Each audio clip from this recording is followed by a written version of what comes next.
Friends, welcome to Karpagam channel. இன்றைக்கி நம்ம சேனலில் பீட்ரூட் பொரியல் எப்படி பண்ணலான்னு சொல்லிட்டு பார்க்கலாமா? ஒரு பாத்திரம் எடுத்துக்கலாங்க. இப்போ இதில் வந்து பீட்ரூட் ஒரு 4 beetroot medium size beetroot cut பண்ணி வச்சுருக்கேன். பீட்ரூட்டையும் போட்டுக்கலாம்.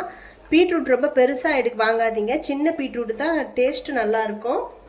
இப்போ இதில் கொஞ்சமாக கொத்தமல்லி, ஒரு கொத்து கருவேப்பிலை இதையும் போட்டுக்கலாங்க. ஒரு பெரிய வெங்காயம், 3 பச்சை மிளகாய் உங்கள் காரத்துக்கு தகுந்த மாதிரி போட்டுக்குங்க.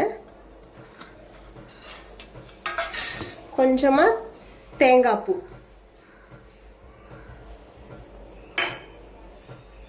மஞ்சத்தூள் 1/2 ஸ்பூன், இந்த ஸ்பூனில் தேவையான அளவுக்கு உப்பு. இப்போ இதை நல்லா மிக்ஸ் பண்ணிக்கலாங்க.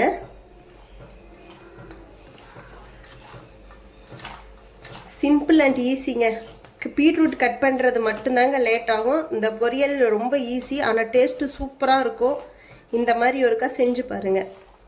இப்போ இந்த மாதிரி நல்லா மிக்ஸ் பண்ணிக்கணுங்க. இப்போ நம்ம பொரியல் தாளித்து விடலாங்க. ஸ்டவ் ஆன் பண்ணி கடாய் வச்சுருக்கோங்க. கடாய் கஞ்சிருச்சு. இப்போ நம்ம எண்ணெய் விட்டுக்கலாங்க. தேங்காய் எண்ணெயில் செஞ்சு பாருங்கள், டேஸ்ட்டு சூப்பராக இருக்கும். நான் தேங்காய் எண்ணெய் தான் விட்டுருக்கேன். எண்ணெய் காஞ்சிடுச்சுங்க. இப்போ இதில் வந்து கடுகு, கடலை பருப்புங்க.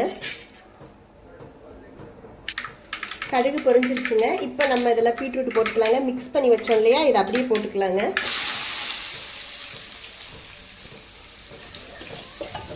ரெண்டு நிமிஷம் நல்லா வதக்கிக்கலாங்க. ஸ்டவ்வை மீடியமாக வச்சு 2 நிமிஷம் நல்லா வதக்கிக்கலாம். அதுக்கப்புறம் லைட்டாக தண்ணி தெளித்து விட்டுக்கலாங்க. இப்போ இது ஃபஸ்ட்டு 2 நிமிஷம் நல்லா வதக்கிக்கலாம். இப்போ 2 நிமிஷம் ஆயிடுச்சுங்க. இப்போ நம்ம தண்ணி தெளித்து விட்டுக்கலாங்க. ரொம்ப தண்ணி ஊற்றிடாதீங்க, இந்த அளவு இருந்தால் போதும். இப்போ தெளித்து விடுங்க. இப்போ இது நல்லா 2 செகண்ட் நல்லா கிளறிட்டு நம்ம தட்டு போட்டு மூடிடலாங்க.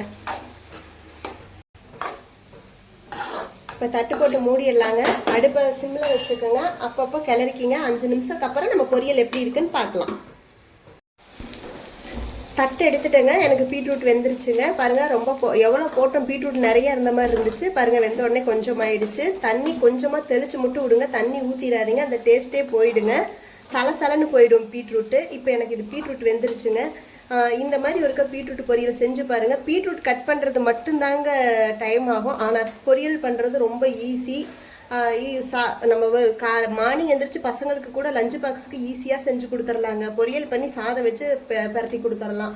ரொம்ப ஈஸி, டேஸ்ட்டு சூப்பராக இருக்கும். பீட்ரூட் பிடிக்காதுன்னு சொல்லவே மாட்டாங்கங்க, அந்தளவுக்கு விரும்பி சாப்பிடுவாங்க.